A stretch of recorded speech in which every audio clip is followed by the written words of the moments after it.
दर्शकों, शिव महापुराण के इन पृष्ठों पर लिखे इस प्रसंग को पढ़ने से यह निष्कर्ष निकलता है कि एक काल रूपी ब्रह्म है जो अपने तमोगुणी पुत्र शिव का रूप बनाकर शास्त्र विरुद्ध साधना प्रारंभ करवाता है।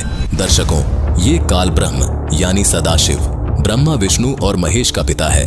दुर्गा इसकी पत्नी है, जिसका प्रमाण हमें संक्षिप्त शिव पुराण अध्याय रुद्र संहिता में देखने को मिलता है, जिसमें लिखा है कि जिस पर ब्रह्म के विषय में ज्ञान और अज्ञान से पूर्ण उक्तियों द्वारा इस प्रकार विकल्प किए जाते हैं, उसने कुछ काल के बाद द्वितीय की इच्छा प्रकट की।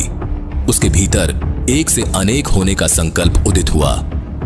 तब उस निराकार परमात्मा ने यानी काल ब्रह्म ने अपनी लीला शक्ति से अपने लिए मूर्ति आकार की कल्पना की। आगे लिखा है, जो मूर्ति रहित परम ब्रह्म है, उसी की मूर्ति भगवान सदाशिव है।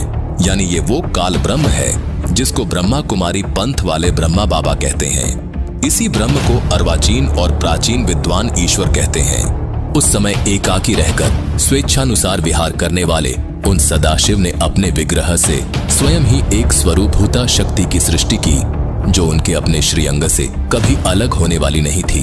दर्शकों, ये वो ही दुर्गा है जिसने दारुवन वाली कथा में पार्वती का रूप बनाया तथा फिर योनि रूप धारण करके कटे हुए लिंग को अपने अंदर प्रविष्ट किया था।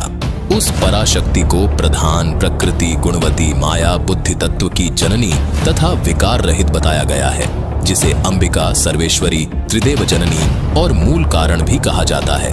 दर्शकों, यहाँ ये भी स्पष्ट हो जाता है कि ये दुर्गा ही तीनों देवताओं यानी ब्रह्मा, विष्णु और महेश की जननी अर्थात माता है।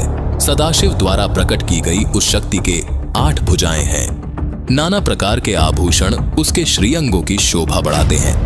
वह देवी नाना प्रकार की गतियों से संपन्न है और अनेक प्रकार के अस्त्र शस्त्र धारण करती है। एकाकिनी होने पर भी वह माया संयोग वशात अनेक हो जाती है। वीडियो को पूरा देखने के लिए फैक्टफुल डिबेट्स यूट्यूब चैनल पर विजिट करें।